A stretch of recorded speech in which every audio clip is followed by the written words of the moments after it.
বিধান শিশু উদ্যান মেধা অন্বেষা খোয়াই জেলা কমিটির ব্যবস্থাপনায় শুক্রবার সকালে তেলিয়ামুড়া অশ্বিনী কুমার স্মৃতি কমিউনিটি হলে মাধ্যমিক ও উচ্চ মাধ্যমিক পরীক্ষার্থীদের জন্য সাজেশন বই বিতরণ কর্মসূচি অনুষ্ঠিত হয়।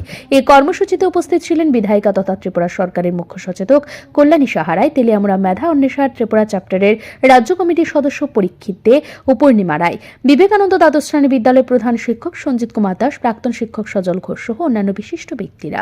অনুষ্ঠানে তেলিয়ামুড়া মহকুমার বিভিন্ন বিদ্যালয়ের ৩ শতাধিক মাধ্যমিক ও উচ্চ মাধ্যমিক পরীক্ষার্থীর হাতে সাজেশন বই তুলে দেওয়া হয়। শিক্ষার্থীদের ভবিষ্যৎ সাফল্যের কথা মাথায় রেখেই এই উদ্যোগ গ্রহণ করা হয়েছে বলে জানান আয়োজকরা। অনুষ্ঠানে বক্তব্য রাখতে গিয়ে মুখ্য সচেতক কল্যাণী সাহারায় শিক্ষার্থীদের সামনের সারিতে বসতে দেখে উচ্ছ্বাস প্রকাশ করেন এবং বলেন, জীবনে এগিয়ে যেতে হলে সব সময় সামনে থাকার মানসিকতা রাখতে হবে। সফল হতে গেলে আত্মবিশ্বাসের সঙ্গে পথ চলতে হবে। সেখানে কিন্তু পরীক্ষাটাই হচ্ছে সবচেয়ে বেশি গুরুত্বপূর্ণ।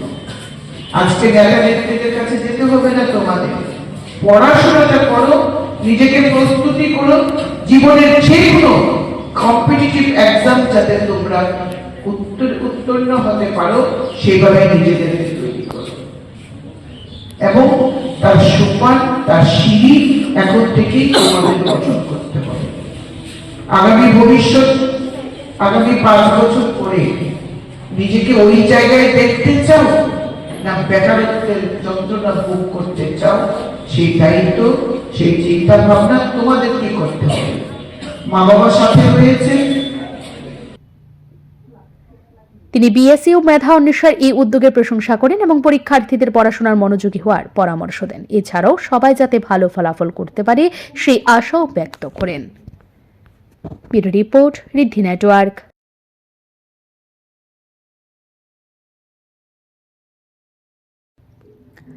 কমলপুর পিএম শ্রীকৃষ্ণচন্দ্র বালিকা দ্বাদশ শ্রেণী বিদ্যালয়ের উদ্যোগে শুক্রবার এক দিবসীয় মেগা স্বাস্থ্য শিবির অনুষ্ঠিত হয়। ছাত্রীদের স্বাস্থ্য সুরক্ষার লক্ষ্যে আয়োজিত এই শিবির উদ্বোধন করেন বিধায়ক মনোজকান্তি দেব। অনুষ্ঠানে বিশেষ অতিথি হিসেবে উপস্থিত ছিলেন দুর্গাচৌমুহনী ব্লকের পঞ্চায়েত সমিতির ভাইস চেয়ারম্যান সৌমিত্র গোপ, কমলপুর নগর পঞ্চায়েতের ভাইস চেয়ারম্যান সুব্রত মজুমদার, বিশিষ্ট আইনজীবী শ্যামলকান্তি পাল সহ চিকিৎসক পার্থ সরকার এবং অন্যান্যরা। স্বাস্থ্য শিবির উদ্বোধন করে বিধায়ক মনোজকান্তি দেব বলেন, আগের তুলনায় এখন চিকিৎসা অনেক উন্নত হয়েছে। ক্যান্সারের মতো জটিল রোগও যদি প্রাথমিক অবস্থায় ধরা পড়ে তবে চিকিৎসার মাধ্যমে সেরে ওঠা সম্ভব। আমাদের জেলার কোলাই হাসপাতালে বর্তমানে সব ধরনের চিকিৎসার ব্যবস্থা রয়েছে, যেখানে বিশেষজ্ঞ চিকিৎসকরাও রয়েছেন।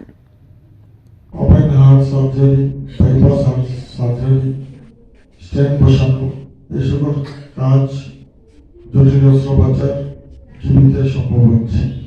ইদানিংকালে কৃত্রিম প্রতিস্থাপন জীবিতে হয়েছে। আমাদের পার্শ্ববর্তী হাসপাতাল কোলাই হাসপাতালে ইএনটি, আই, অর্থোপেডিক্স, মেডিসিন সব ধরনের ডাক্তার রয়েছে। আমরা ইচ্ছে করলে আমরা ডাক্তারকে হাতের কাছে পাই। ডাক্তার আমাদের কাছে ভগবান স্বরূপ। ডাক্তারকে আমরা ভগবানের চোখে দেখি। সুতরাং আমরা প্রিভেনশন ইজ বেটার দেন কিউর, এই কথাটা ধ্রুব সত্য।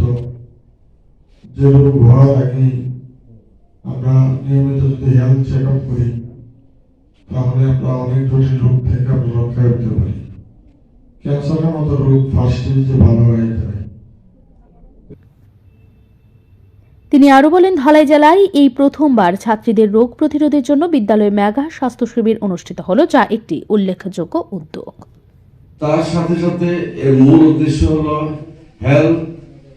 স্বাস্থ্য সচেতনতা নিয়ে আমাদের কমিউনিটিকে অ্যাওয়্যার করা। ছাত্রীরা বিদ্যালয়ে আসে, কমিউনিটিকে অ্যাওয়্যার করার জন্য আমরা আমন্ত্রণ করেছি। গতকাল আমাদের অত্র এলাকায় মাইকিং করেছি যাতে সকল অংশের জনগণ এই স্বাস্থ্য শিবিরে অংশগ্রহণ করে, যেহেতু আমাদের মেডিকেল অফিসার এখানে থাকবেন। এছাড়া সচেতনতামূলক কিছু বিষয় থেকেই যায়। ব্যুরো রিপোর্ট, ঋদ্ধি নেটওয়ার্ক।